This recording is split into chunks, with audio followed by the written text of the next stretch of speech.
શરીરને સ્નાન કરાવી પવિત્ર રાખવાને માટે, ચોખ્ખું રાખવાને માટે મન સહિત આત્માને પણ નવરાવવો પડે. ભગવાનની ભક્તિમાં ક્યાંક આપણને ધૂળ ચડી હોય, ચડી હોય, એ બધા આવા ઉત્સવ સમય આવો કરતા હોય ને ત્યારે એમાં આપણે નહીં લઈએ.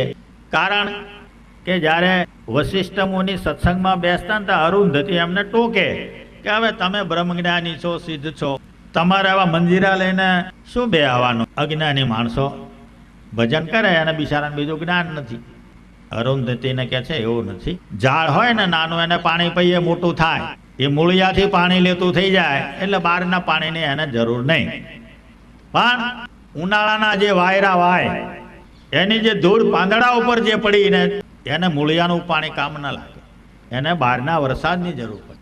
એમ પ્રતિદિન થતી જે મન ઉપર જે વાગતી વાયરા, જે આ વિષયની થપાટો સવારથી સાંજ સુધી, એની જે કંઈ રજકણ ચડી હોય એને ધોવાની એ ઓલું કામ ના આપે. અહીં સત્સંગમાં જ બેહવું પડે.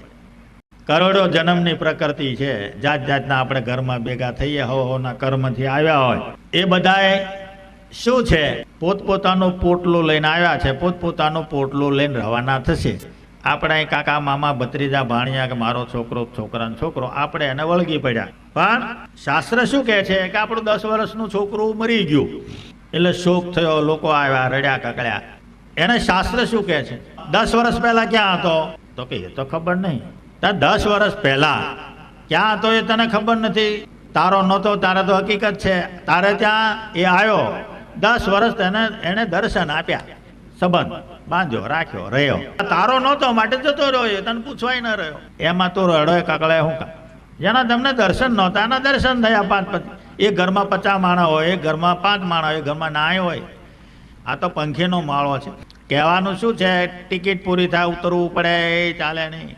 તમારું કર્મનું પોટલું તમારી પાસે, કોઈ હગો આપણો કર્મનું પોટલું ચાલે નહીં. ત્યાં હક પર કામ લાગતું નથી. તમારું પોટલું કોઈ ઉપાડે નહીં. એમ આ સંસારની અંદર જીવ ગમે ત્યાં જન્મ્યો હોય એનું બીજું બધું કામ કરે માણસો, એકા બીજા હગાવાલા.